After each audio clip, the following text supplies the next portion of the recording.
बिस्मिल्लाहिर्रहमानिर्रहीम। अस्सलाम वालेकुम स्टूडेंट्स। उम्मीद करता हूँ तमाम स्टूडेंट्स खैरियत से होंगे। तो स्टूडेंट्स, आपको जैसे कि पता है, हमने कल की वीडियो में 2.3 को स्टार्ट किया था। 2.3 को जब हमने स्टार्ट किया था तो मैंने आपको कहा था कि इसके 3 जो रूल्स हैं वो इम्पोर्टेंट है। Number 1 power rule, number 2 product rule, number 3 quotient rule.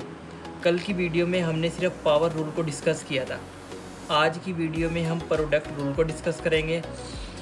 और प्रोडक्ट रूल होता क्या है? सबसे पहले तो अगर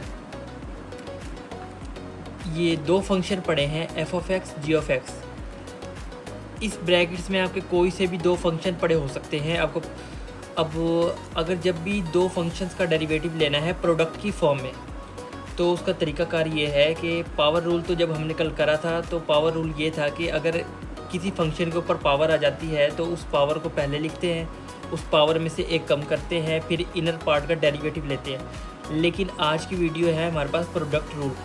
तो प्रोडक्ट रूल ये होता है कि जब भी दो फंक्शन प्रोडक्ट की फॉर्म में पड़े हों, उसका डेरिवेटिव लेने का तरीकाकार ये है कि पहला फंक्शन एज इट इज़, दूसरे का डेरिवेटिव ऑपरेटर प्लस दूसरा वैसे पहले का डेरिवेटिव। आप यूँ भी कर सकते हो कि ये दूसरा फंक्शन वैसे पहले का डेरिवेटिव ऑपरेटर प्लस फिर पहला वैसे दूसरे का डेरिवेटिव। अब इसको इस तरीके से भी कर सकते हो। अब प्रोडक्ट रूल को, अब मैं आपको एक सवाल, अब देखो 2.3 का क्वेश्चन नंबर जो 5 है वो है x - 5 3 - x। ये दो तरीके से हल हो रहा है। नंबर 1 पावर रूल और नंबर 2 प्रोडक्ट रूल। अगर पेपर में ये छोड़ के हिसाब से आता है और वो कहता है कि प्रोडक्ट रूल से हल करो, तो आपने उसको प्रोडक्ट रूल से हल करना है। अगर वो कहते हैं पावर रूल से, तो आप उसको पावर रूल से हल करोगे। मैं आपको हल करके बताता हूँ। चलो, अब ये क्वेश्चन नंबर 5 है 2.3 का। अब हमने इसको हल करना है प्रोडक्ट रूल से। प्रोडक्ट रूल यही है कि जब दो फंक्शन यानी कि ब्रैकेट्स में पड़े हों इस तरीके से, तो इसको हल करने का तरीकाकार यही है सारा। तो सबसे पहले हमने करना ये है कि इसको y इक्वल है x - 5 3 - x, इसको प्रोडक्ट रूल से हल करना है। तो सबसे पहले हमने करना है differentiate with respect to x on both sides. दोनों तरफ x से डेरिवेट हमने करना है। तो d/dx y इक्वल है d/dx x - 5 3 - x। तो अब ये बिल्कुल वैसी इक्वेशन बन चुकी है जैसे ये प्रोडक्ट रूल का है। ये f(x) ये वाला हमारे पास बन चुका है और g(x) हमारे पास ये बन चुका है। अब इसको ओपन करने का तरीकाकार हमारे पास ये है कि पहला वैसे दूसरे का डेरिवेटिव dx ऑपरेटर प्लस दूसरा वैसे पहले का डेरिवेटिव।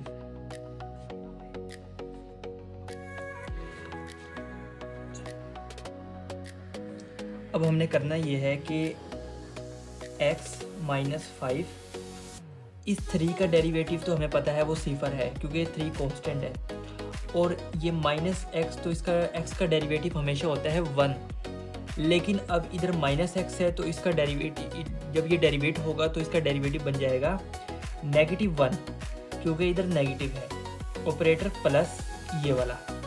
अब 3 - x, अब d/df x का डेरिवेटिव तो हमें पता है 1 है और -5 का डेरिवेटिव यानी कि 5 का डेरिवेटिव सिफर होता है, ये कांस्टेंट नंबर है, तो इधर आ जाएगा 1। अब इस नेगेटिव को अंदर मल्टीप्लाई कर दो। जब मल्टीप्लाई करेंगे तो ये आ जाएगा -x + 5 ऑपरेटर प्लस 3 - x। तो ये हमारे पास जवाब आ जाएगा 8 - 2x। 5 + 3 8 और -x - x - 2x। तो ये अब हमने जिस तरीके से हल करा है ये है प्रोडक्ट रूल। अब यही क्वेश्चन मैं आपको पावर रूल के ज़रिए हल करके बताता हूँ, जवाब उसका यही आएगा। राइट साइड पर हमारा बन जाएगा dy/dx इक्वल है 8 - 2x। अब इसका जवाब प्रोडक्ट रूल से हमने हल करा है, इसका जवाब 8 - 2x आया है। अब हम इसको पावर रूल से हल करते हैं, तब भी इसका जवाब यही आएगा। तो जैसा कि आप देख सकते हैं कि हमने यही क्वेश्चन प्रोडक्ट रूल से हल करा है, लेकिन अब वो पेपर में वो आपको कह सकता है कि आप इसको पावर रूल से हल करो।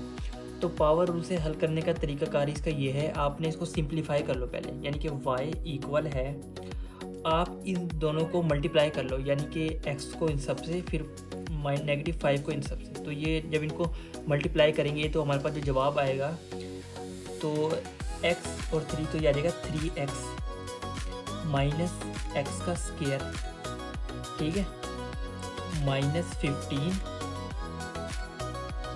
और नेगेटिव प्लस 5x। तो अभी हमारे पास बन जाएगा 3x प्लस 5x, तो ये बन जाएगा 8x, नेगेटिव x का स्क्वायर, -15। अब आपने इसको डेरिवेट करना है, differentiate with respect to x on both sides, d/dx y equal है d/dx 8x माइनस x का स्क्वायर -15। ये हमारे पास बन जाएगा dy/dx इक्वल है, इस आपने d/dx को इन सब पर अप्लाई कर देना है। तो इन सब पर अप्लाई कर देते हैं, तो ये बन जाएगा d/dx नंबर 1 पर, तो 8x पर आप करो 8x, फिर ऑपरेटर माइनस d/dx x का स्क्वायर नेगेटिव d/dx 15 पर। अब ये देखो, अब ये 8 कांस्टेंट है, तो आप इसको बाहर शिफ्ट कर लो, अंदर आपके पास बचेगा d/dx x माइनस, इसको एज इट इज उतार लो, d/dx x का स्क्वायर नेगेटिव d/dx 15। अब आपने इसको डेरिवेट करना है, तो डेरिवेट जब आप करोगे तो नंबर 1 पर 8 तो एज इट इज़, x का डेरिवेटिव क्या है, x का डेरिवेटिव होता है 1, ऑपरेटर नेगेटिव। अभी यहाँ पर अप्लाई हो रहा है पावर रूल, तो हम पावर को पहले लिखेंगे, पावर में से एक कम, इनर पार्ट का डेरिवेटिव, ये हमारा इनर पार्ट है d/dx x, और ये जो कांस्टेंट है, कांस्टेंट का डेरिवेटिव तो हमें पता होता है, वो होता है सिफर -सिफर। अब यहाँ पर हमारे पास बचेगा 8 - 2x, जब 2 - 1 हो जाएगा तो x की पावर 1 ही बचेगी, वो हम लिखते नहीं 1। अब ये d/dx x का डेरिवेटिव तो हमें पता होता है, वो होता है 1।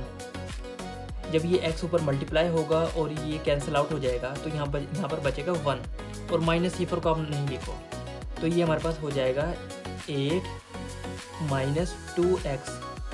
अब जैसा कि आप देख सकते हैं कि मैंने इसको प्रोडक्ट रूल से करा है, तब भी इसका जवाब यही आया है। अब मैंने इसको करा है पावर रूल से, तब भी इसका जवाब यही आया है। अगर वो पेपर में आपको कह दे कि आप इसको प्रोडक्ट रूल से करो, तो आपने इसको प्रोडक्ट रूल से भी कर लेना है। अगर वो कहे पावर रूल से, तो आपने इसको पावर रूल से हल करना है। लेकिन अगर आपको वो कुछ भी नहीं कहता, तो आप इंडिपेंडेंट हो, आपकी मर्ज़ी, आप पावर रूल से हल करो या प्रोडक्ट रूल से हल करो। उम्मीद है कि आपको आज की वीडियो बहुत अच्छी लगी होगी। अगर अच्छी लगी तो हमारे चैनल को लाइक, शेयर एंड सब्सक्राइब कर देना। मिलते हैं इंशाल्लाह अगली वीडियो में, तब तक के लिए अल्लाह हाफिज़।